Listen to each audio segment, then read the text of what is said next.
Every year, at the end of January, this Parliament marks the anniversary of the liberation of the Nazi concentration and extermination camp of Auschwitz-Birkenau in 1945. We remember the victims of the Holocaust. We remember the 6 million Jewish people, Romani people, LGBT communities, and many others who were stripped of their dignity because of their religious faith, their ethnicity, race, or disability. The path that led to Auschwitz and the Holocaust began generations before, with scapegoating, bullying, and dehumanization. It began with ostracizing those seen as different, by blaming the other. The German Nazi regime exterminated 17 million men, women, and children and inflicted unimaginable suffering and pain on millions more, while others' silence stood complicit. As one survivor put it, the truly horrific thing was the absence of horror of so many. The comfort of indifference meant too many closed their eyes and turned away. I am proud that the European Parliament is not a place of indifference.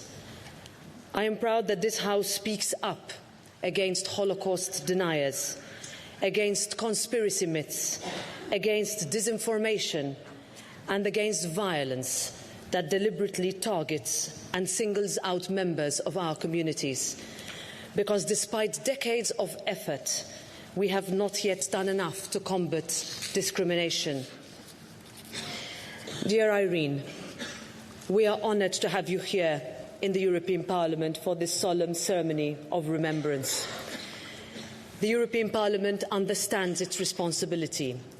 In the video we heard Simone Veil's recollection of the horrors of Auschwitz, with the number 78651 tattooed under her skin. She survived the evil of concentration camps and changed the face of modern Europe. Although, dear Irene, none of us can fathom the extent of the pain that you suffered, and you being a hidden child during the war, with nothing but your beloved doll, Lalechka, as your sole companion, we will listen to your story. We will take your lessons with us. We will remember. On Holocaust Remembrance Day, we recall the importance of sharing stories like yours today and for generations to follow, of protecting our values.